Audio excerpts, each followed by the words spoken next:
সাথে মরণ কাহাকে বলে আমাদের তো জানতে বড় ইচ্ছা হয়। ও মুসলমান, দেখবেন আপনাদের এলাকায় অনেক মানুষ যখন মারা যায়, মারা যাওয়ার সময় বিছানায় প্রস্রাব পায়খানা করে দেয়। অনেক মানুষ দেখবেন মারা যাওয়ার সময় চোখ উল্টায়া দেয়। অনেক মানুষ মারা যাওয়ার সময় জিহ্বায় কামড় দিয়া মারা যায়। অনেক মানুষের দেখবেন নাকে মুখে দিয়া রক্ত বাইর হয়। ডাক্তাররা যাচাই কইরা দেখছে মানুষের কেন নাকে মুখে দিয়া রক্ত বাইর হয়, মানুষের কেন রগগুলা চিরা যায়। ডাক্তাররা যাচাই কইরা বলতেছে একটা মানুষের সামনে যখন আজরাইল সামনে হাজির হয়ে যায়, ওই আজরাইলের ভয়ঙ্কর চেহারাটা দেখার সাথে সাথে ওই মানুষটা আজরাইলের ভয়ঙ্কর চেহারাটা সহ্য করতে পারে না। আমার নবী ডাক দিয়া কই, আজরাইলের ভয়ঙ্কর চেহারাটা যখন দেখা সহ্য করতে পারে না, ভয়ে মানুষটার রক্ত চলাচল বন্ধ হয়ে যায়, নাকে মুখে দিয়া রক্ত বাইর হয়, কারণ তার রক্ত প্রবাহিত হইতে পারে না। নবী গো, এই মরণটা কি বালা মরণ নি? আমার নবী কই এই মরণটা বালা মরণ না, কারণ ইমানদার যখন ইমানের সাথে মৃত্যুবরণ করবে, ইমানদার এমন কষ্ট পাইয়া মারা যাবে না। আমার নবী কই ইমানদার কেমনে মরব? শুনুনে মুসলমান, ইমানদার মারা যাওয়ার আগে আমার আল্লাহ ইমানদারের কাছে দুইটা রহমতের ফেরেশতা পাঠাইব। ও মায়ার নবী, দয়াল নবীজি, ইমানদারের কাছে দুইটা রহমতের ফেরেশতা পাঠাইব। ওই ফেরেশতা গুলার কাজটা কি আপনি নবী বলেন না? আমার নবী কয় দুইটা ফেরেশতা ইমানদারের সামনে আসবে, একটা মাথার কাছে বসবে আর একটা মুখের কাছে বসবে। মাথার কাছে বৈশা ইমানদার বান্দাটার মাথাটার মধ্যে হাতটা মালিশ করে দিব। আর ছোট বাচ্চা কান্না করলে তার মা যেমন ভাবে মাথায় মালিশ করে দিলে ছোট বাচ্চা ঘুমায়া যায়, রহমতের ফেরেশতা ইমানদারের মাথার মধ্যে হাতটা মালিশ করে দিলে ইমানদার ঠিক তেমনে ঘুমায়া যাইব। আরেকটা ফেরেশতা ইমানদারের নাকের ডকার কাছে বৈশা মেশকো আম্বরের আতরটা ইমানদারের নাকের মধ্যে লাগিয়ে দিব। এবার ইমানদার হঠাৎ করে ঘুম থেকে সজাগ হইয়া যাইব। যেই ফেরেশতা মাথার কাছে ছিল, ওই ফেরেশতার হাতের মধ্যে জান্নাতি একটা আপেল নিয়া ইমানদার বান্দার সামনে দাঁড়াইয়া যাইব। ইমানদার বান্দার যখন ঘুমটা ভাঙব, লক্ষ্য করে দেখব ওই জান্নাতি আপেলের মধ্যে কালিমা তৈয়বা লা ইলাহা ইল্লাল্লাহু মুহাম্মাদুর রাসূলুল্লাহ সাল্লাল্লাহু আলাইহি ওয়াসাল্লাম লেখা। ইমানদার বান্দাটা যখন ঘুম থেকে সজাগ হবে, এবার বান্দাটা আপেলের দিকে তাকে খাবারের জন্য পাগল হবে না। ও বন্ধুরে বন্ধুরে বন্ধুরে, ইমানদার বান্দাটা আপেলটা খাওয়ার জন্য হাতটা বাড়াইবে না। ওই সময় ইমানদারের সামনে আজরাইল হাজির হয়ে যাবে। ইমানদার বান্দার বুকটার মধ্যে আজরাইল এমন ভাবে একটা থাবা দিব ইমানদার বান্দাটা রুহুটা নেওয়ার জন্য। কিন্তু কষ্টের বিষয়, ইমানদারের বুকে হাত দিলে এই বুকটার জবান আমার আল্লাহ খুলে দিবে। বুকটার মধ্য থেকে আওয়াজ আসবে, ও ফেরেশতা আজরাইল, ইমানদারের রুহুটা তো তুমি নিতে পারবা না। বলে কেন গো, কেন নিতে পারবো না? বলে বান্দার বুকের মধ্যে আল্লাহর ভালোবাসা, নবীর ভালোবাসা, কোরআন হাদিসের মুহাব্বত আছে। যেই বুকের মধ্যে কোরআন সুন্নাহর মুহাব্বত আছে, এই বুক দিয়া আমি ইমানদারের রুহুটা বাহির করতে দিতাম না। আরো জোরে বলেন না সুবহানাল্লাহ। মুসলমান রে, ও নবীর উম্মতের দল, এবার ইমানদার বান্দাটার মুখের মধ্যে হাত দেওয়া হবে। ইমানদার বান্দাটার মুখ দিয়ে আওয়াজ আসবে, আজরাইল, ইমানদার বান্দার রুহু তো তুমি মুখ দিয়েও নিতে পারবে না। বলে কেন গো, কেন নিতে পারবো না? বলে ইমানদারের মুখের মধ্যে হাত দিলে তুমি কেমনে রুহুটা নিবা? ইমানদার সদা সর্বদা কোরআন পড়ছে, ইমানদার সর্বদা আল্লাহর জিকির করছে, ইমানদার সর্বদা নবীর দুরূদ শরীফ আদায় করেছে, কেমনে রুহুটা নিবা? রুহু তো নেওয়া সম্ভব না। এবার আজরাইল আমার আল্লাহর কাছে ডাক দিয়া বলবে, আল্লাহ গো, ও দয়াল আল্লাহ, আপনার বান্দার রুহুটা তো কবজ করা যায় না, যেখানে হাত দিয়ে এখান দিয়া বলে রুহু বাহির করা যাবে না। আমার আল্লাহ ডাক দিয়া কয়, আজরাইল, ও আজরাইল, ইমানদারের রুহুটা বাহির করার জন্য ধৈর্য ধারণ করো। বলে কেন রে, কেন? বলে আমার নবী বলেছে কোন ইমানদার কালিমা নসিব হওয়া ছাড়া ইন্তেকাল করবে না, মরার সময় কালিমা পড়বেই পড়বে, পড়বেই পড়বে। আরে আমার নবীর কথাগুলা সত্য সত্য সত্য। আমার নবীর কোনো কথার বহির্ভূত কাজ করলে নবীর কথা তো মিথ্যা প্রমাণিত হবে। এ আজরাইল রে আজরাইল, আমার নবী মিথ্যা কথা বলে না। আমার নবীর জবান দ্বারা যা আসে উম্মতের জন্য নাজাতের ফয়সালা। আজরাইল, ও আজরাইল, ধৈর্য ধারণ করো। ইমানদার বান্দাটা কিছুক্ষণ পরে কালিমা পড়বে। আপেলের মধ্যে কালিমা তৈয়বা লেখা। কেউ কেউ হাদিস বিশারদ বলেছে একজন ফেরেশতার হাতে জান্নাতি তুফা মানে আপেল থাকবে, আবার কেউ কেউ বলেছেন একজন ফেরেশতার হাতে জান্নাতি তামারুন খেজুর থাকবে। এবার ওই হাতের মধ্যে খেজুর অথবা আপেল নিয়ে ইমানদারের সামনে ধরব। ইমানদার যদি খাবারের পাগল হইতো আপেলটা খাওয়ার জন্য হাত বাড়াইতো, ইমানদার যদি খাবারের লুবি হইতো ইমানদারটা খেজুরটা নেওয়ার জন্য হাতটা বাড়াইতো। ইমানদার হাত বাড়ায় না, ইমানদারটা চক্ষুটা ঘুমটা থেকে উইঠা খুইলা দেখতেছে, ইমানদারের সামনে আপেলে কালিমা তৈয়বা লেখা। আমার আল্লাহ কয় আজরাইল ইমানদার যখন কালিমা পড়বে রে আজরাইল, কালিমা পড়ার সময় তার মুখ দিয়ে একটা বাতাস বাইর হবে, ওই বাতাসটার সাথে সাথে তার রূহটা তুমি কবজ করবা, ওই ইমানদার বান্দাটা টের পাবে না। আমার নবীর হাদিস আনাস ইবনে মালিক রাদিয়াল্লাহু তাআলা আনহু হাদিস বর্ণনা করে, ইমানদার যখন মারা যাইব একটা ছোট্ট বাচ্চা মায়ের কোলে দুধ খাইতে খাইতে যেমন ভাবে ঘুমায়া যায়, ইমানদার বান্দার রূহটা নিতের বেলা ইমানদার বান্দা এমন টের পাবে না, ঘুমায়া যাবে। জোরে জোরে বলেন না সুবহানাল্লাহ। অপর হাদিসের মধ্যে পাওয়া যায় রে বন্ধু, ইমানদার বান্দাটা নামাজের সিজদার মধ্যে থাকবে, সুবহানা রাব্বিয়াল আলা বলবে, সুবহানা রাব্বিয়াল আলা পড়বে, 2 রাকাত নামাজ পড়া ইমানদার আল্লাহর সিজদা দিয়া কিয়ামতের সময় পড়া থাকবে। হঠাৎ করে সিজদা থেকে মাথা উঠাইয়া দেখবে ইমানদার জান্নাতের মধ্যে। ইমানদার বলবে আল্লাহ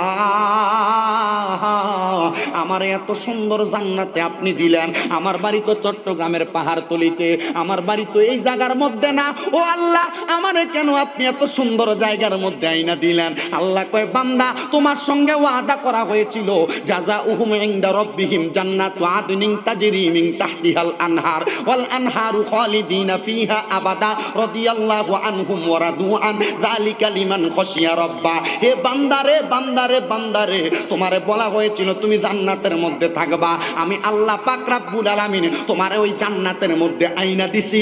ইমানদার বান্দা তোমারে কোনো কষ্ট দেই নাই, তোমার ওয়াদা পূরণ করা হয়েছে। ইমানদার হাস্য উজ্জ্বল অবস্থায় ডাক দিয়া বলবে আল্লাহ এই পুরস্কার আপনি আমারে কেন দিলেন? বলে তুমি দুনিয়াতে কোরআন পড়ছো, তুমি দুনিয়াতে হাদিস পড়ছো, তুমি দুনিয়াতে আল্লাহ নবীর মুহাব্বতের কথা বলছো। আপনারা জোরে বলেন আল্লাহ নবীর কথা বললে, কোরআন পড়লে, হাদিস পড়লে আমার আল্লাহ যদি এমন ঈমান নিয়ে মরণ দেয়, আমরা সবাই আল্লাহর কোরআন পড়তে চাই কি চাই না? জোরে বলেন চাই কি চাই না? তাহলে 4 নাম্বার পুরস্কার ঈমানি মরণ। এবার 5 নাম্বার পুরস্কারটা কি ইয়া রাসূলুল্লাহ? আমার নবী কয় অন্ধকার কবরের মধ্যে যখন তোমারে রাখা হবে, ওই কবরের মধ্যে আপনি রাখেন বিসমিল্লাহি ওয়া আলা মিল্লাতি ইল্লাল্লাহ। হ্যাঁ কও না রাসূলুল্লাহ কেন? আচ্ছা প্রথমটা হইল হইছে না হইলে না ফরক হইছে বিসমিল্লাহি ওয়া আলা মিল্লাতি ইল্লাল্লাহ। একটু দি মাথা শুননি না মিল্লাতে, আমি কি বলছি? নবী মারা গেছেন, কেউ যদি বলে মানবেন, নবী মরা নবী মানবেন, নবী হাজির হইতে পারে না মানবেন। যারা বলে নবী হাজির হইতে পারে না, নবী হাজির ও নাজিরের জ্ঞান রাখেন না, ক্ষমতা রাখেন না, তারে বলবা তোরে মাটি দেওয়ার সময় বিসমিল্লাহি ওয়া আলা মিল্লাতি ইল্লাল্লাহ বইলা কবর দিমু। নবী যদি হাজির হইতে না পারে তাহলে কবরে মিল্লাতে রসুল মানি রসুলের কাছে দেও কেন? জি ওরে বর্তমানে বাতিল ফেরকা বিশ্ব গেছে বরে, যুক্তি তর্কে সরল মনা লোকের ঈমান চুরি করে থাইকো হুঁশিয়ারে মুমিন, থাইকো হুঁশিয়ারে। দরকার আছে না নাই? আপনারা যুক্তি দিবে নবী আমাদের মতো কেন? নবী প্রস্রাব করেছেন, আমরাও করেছি। নবী বিয়া করছেন, আমরাও করেছি। নবীর সন্তান ছিল, আমাদেরও আছে। অর্থাৎ নবী আমাদের মতো। ওরে নবীর তাজিম মিলাদ কিয়াম আহলে বায়াতের সম্মান করিতে আউলিয়ার সন্ধান বলছেন পরওয়ারি। জি কে বলছেন? আল্লাহ বলছেন। কথা বলে না, কে বলছেন?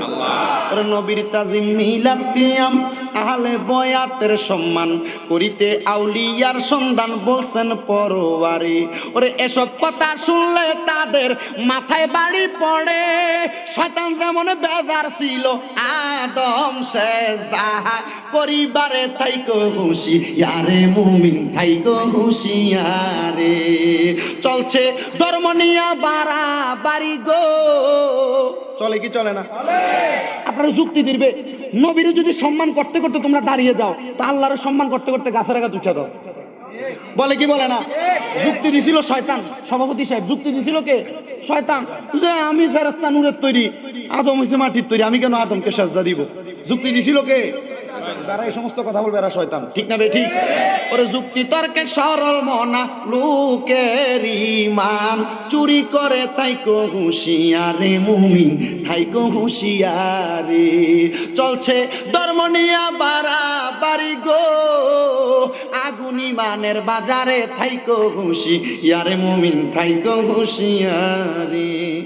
4 নাম্বার পুরস্কার আমার আল্লাহ পাক ইমানে মরণ দিব। 5 নাম্বার পুরস্কার অন্ধকার কবর নুরানিতে করবে। বিসমিল্লাহি ওয়া আলা মিল্লাতে রাসূলিল্লাহ বলে রসুলের মিল্লাতে আপনাকে, আমাকে, আপনার বাবাকে, সমস্ত জাহানের মুসলমানকে রাখা হয়। ঠিক হয় কি হয় না? ওই কবরে রাখার পরে বিসমিল্লাহি ওয়া আলা মিল্লাতে রাসূলিল্লাহ বলে যখন রাখলো, ওই কবরের মধ্যে বাঁশ দেওয়া হয়, চাটাই দেওয়া হয়, মাটি দেওয়া হয়। মিনহা খলাকনাকুম ওয়া ফিহা নুঈদুকুম ওয়া মিনহা নুখরিজুকুম তারাতান উখরা। এটা বলে যখন মাটি দেওয়া হয়, মাটি দেওয়ার পরে আপনি কবর থেকে চলে আসেন। আমি জানতে চাই 40 কোয়ার্টারের বাবারা ওই কবরে কোনো হ্যালোজিং লাইট দেন? মোমবাতি দেন? এনার্জি বাল্ব দেন? 440 লাইনের একটা লাইন দিয়া কবরের মধ্যে ছোট একটা আলোর বাতি দেন? আমার নবী কয় ওই কবরে কোনো আলো নাই, বাতাস নাই। যদি ইমানদার হয় কোরআন তেলাওয়াত করে মরতে পারে, আমার আল্লাহ পাক রব্বুল আলামিন কোরআন তেলাওয়াতের বরকতে ওই বান্দার চেহারার মধ্যে একটা নূরের আলো জ্বালাইয়া দিব। ওই চেহারার নূরের আলো দিয়া আমার আল্লাহ ওই কবরটারে আলোকিত করে দিবে। আমার এই 40 কোয়ার্টারের আম্মুজিরা আপনাদের কদমে হাত দিয়ে শামিমরা একটা কথা বলে যাই, মসজিদের ইমামের কাছে প্রত্যেক শুক্রবারে 200-500 টাকা পাঠান দোয়ার জন্য। ঘরে বরকত নাই, আপনার ঘরে মিলাদ পড়ান, 500, 1000, 2000 টাকা করে ফাতিহা পড়াই আপনি মিলাদ পড়ান। আল্লাহর কসম, যতদিন পর্যন্ত আপনি নামাজ পড়বেন না, যতদিন পর্যন্ত কোরআন তেলাওয়াত না কইরা 10,000, 20,000 হুজুর আইনা যদিও কোরআন তেলাওয়াত না করান, আপনি নিজে ইবাদত না করলে কোনোদিন ঘরে বরকত আসবে না। যদি অন্ধকার কবরে ইমানের আলো জ্বালাইতে চান গো বাবারা, আপনারা বলেন আল্লাহর কোরআন তেলাওয়াতের দরকার আছে না নাই? ওই কবরে নূরের আলো আমরা পাইতে চাই কি চাই না? তাহলে ওই কবরে নূরের আলো পাইতে চাইলে যদি কোরআন তেলাওয়াত করা লাগে, আমরা কোরআন তেলাওয়াত করতে চাই কি চাই না? আমার নবী কয়ে 5 নাম্বার পুরস্কার। 6 নাম্বারে আমার আল্লাহ আরেকটা পুরস্কার প্রদান করবে। ইয়া রাসূলুল্লাহ, নবী গো, ও মায়ার নবী, দয়াল নবীজি, আপনি নবী বলেন না আমার আল্লাহ কি পুরস্কার প্রদান করবে? আপনি নবী আমাদেরকে জানিয়ে দেন। আমার নূরের নবী রাহমাতুল লিল আলামিন নবী কয় 6 নাম্বার পুরস্কার, ইমানদার বান্দা যখন ইন্তেকাল করে কবরে যাইব, ওই কবরে যাওয়ার পরে রে বাবারা, আমার আল্লাহ পাক রব্বুল আলামিন ইমানদার বান্দার সওয়ালের জবাব সহজ করে দিবে। আয় বেমানা সহজ নয়, ইমানদার বান্দারে কবরে কোনো প্রশ্নই করা হবে না। আরো জোরে বলেন না সুবহানাল্লাহ। তাহলে আমরা সবাই যদি আল্লাহর কোরআন তেলাওয়াত করলে অন্ধকার কবরে প্রশ্ন না করা হয়, আমরা জবান খুলে মুহাব্বতের সাথে আল্লাহর কোরআন তেলাওয়াত করব। জোরে জোরে মুহাব্বতের আওয়াজে পড়েন, ফি শানি হাবিবিহি ওয়া মাহবুবিহি ওয়া মাশুকিহি মুখবিরা মুবাশশিরা ওয়া আমিরা ইন্নাল্লাহা ওয়া মালাইকাতাহু ইউসাল্লুনা আলান নাবিয়্যি ইয়া আইয়ুহাল্লাযীনা। কোন মা এই 40 কোয়ার্টারের জাহান্নামে যাক, আমি চাই না 12 কোয়ার্টারের কোনো মা জাহান্নামে যাক, আমি চাই না পাহাড়তলির কোনো মা জাহান্নামে যাক, আমি চাই না এই চট্টগ্রামের কোনো মা জাহান্নামে যাক, আমি চাই না আমার সোনার বাংলার কোনো মা বোন জাহান্নামে যাক, আমি চাই না আমার কোনো মুসলমান মা জাহান্নামে যাক।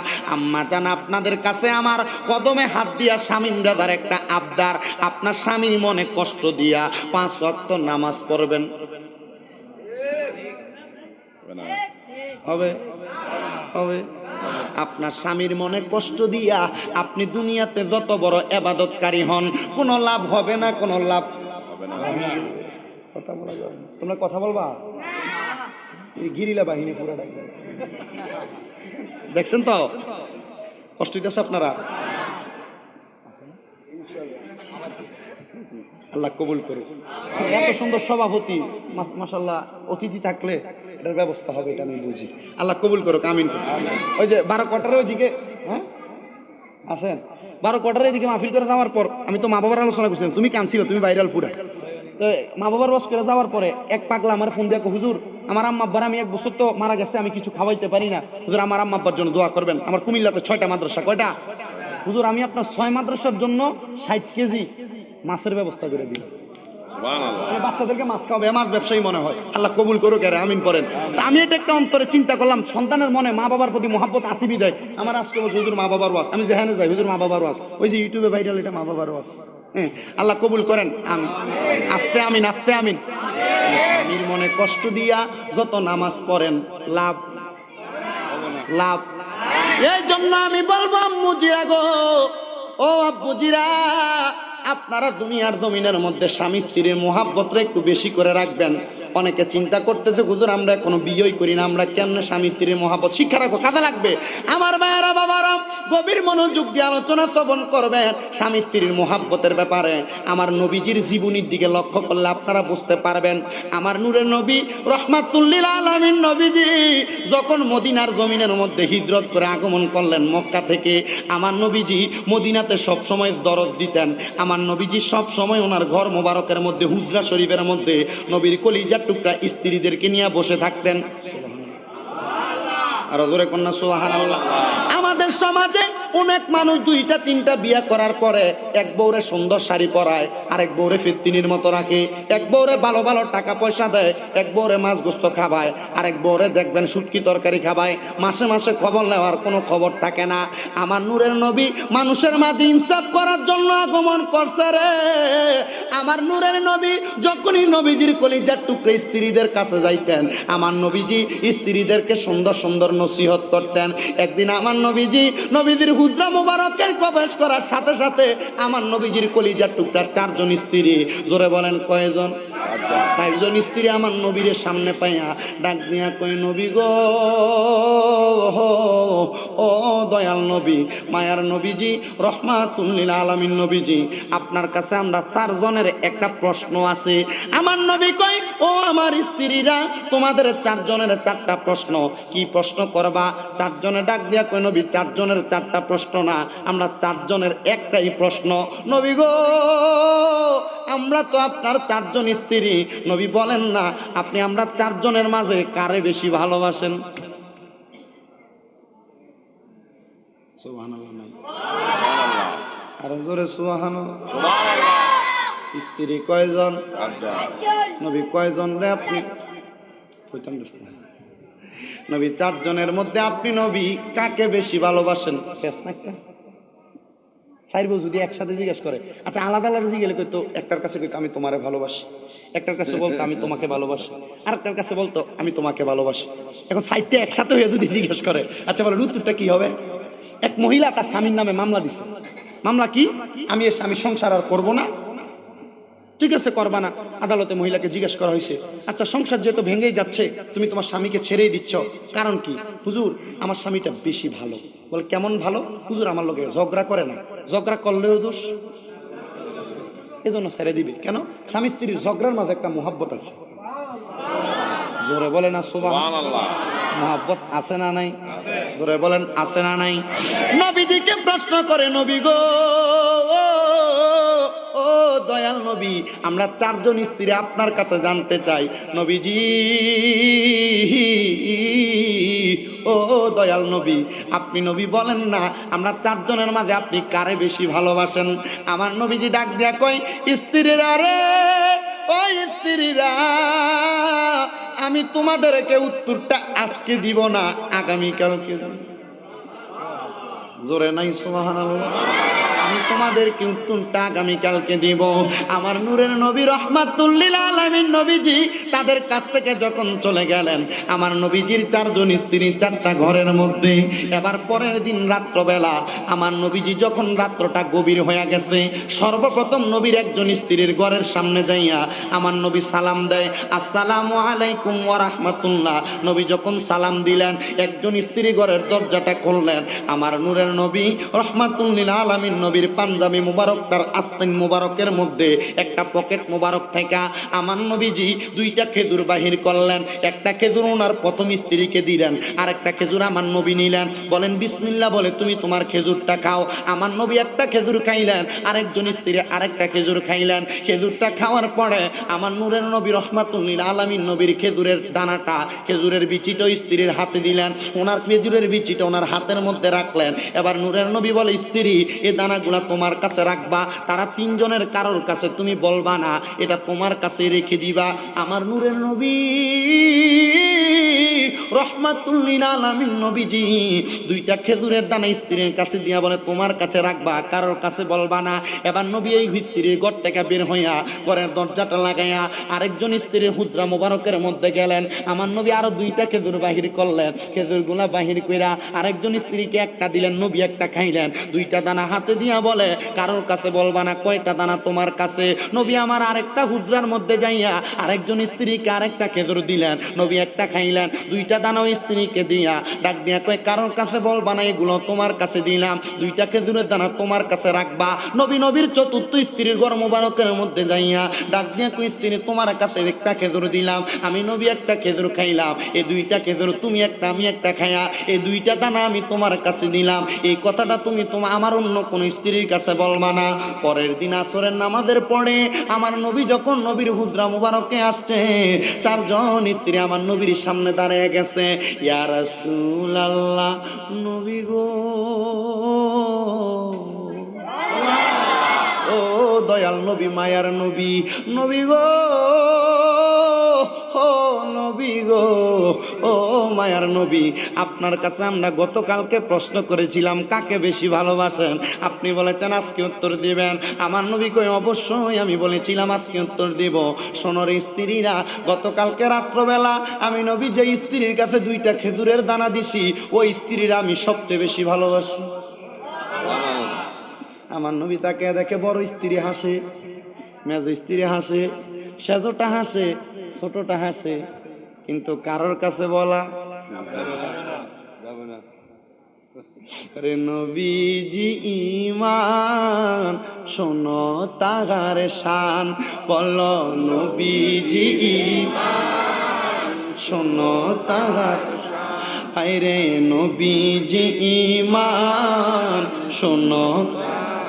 রাস্তা দিয়া দয়াল নবী হতে না গোয়ান, বলেন রাস্তা দিয়া দয়াল নবী হতে না গোয়ান। মেঘমালা নবীর উপর, মেঘমালা নবীর উপর ছায়া করতেন দান, নবীজি ইমান শোনো তাহার শান, বলো নবীজি শোনো তাহার শান। রাস্তা দিয়া দয়াল নবী হতে না গোয়ান, রাস্তা দিয়া দয়াল নবী হতে না গোয়ান। পাখি গনে বাতাসে করে, পাখি গনে বাতাসে করে আরাম করতেন দান, নবীজি ইমান শোনো তাহার শান, বলো নবীজি ইমান শোনো তাহার শান, বলো নবীজি ইমান শোনো তাহার শান। সালাতুন ইয়া রাসূলুল্লাহ, আলাইকুম সালাতুন ইয়া রাসূলুল্লাহ, আলাইকুম সালামুন ইয়া জামালে আশিকা বাসদ মুহাম্মদ, খেয়ালে ও বরা বাসদ আহমদ। সালাতুন ইয়া রাসূলুল্লাহ, আলাইকুম সালামুন ইয়া হাবিবাল্লাহ। ইশকে নবী প্যারে নবী जिस दिल में हासिल नहीं लाखों मोमिन हो मगर ईमान में कामिल नहीं सारा दुनिया जोरे जोरे আমার নবীজি নবীজির 3জন 4জন স্ত্রীকে কি কম ভালোবাসতেন না বেশি ভালোবাসতেন একজনের থেকে একজনকে বেশি না সমান সমান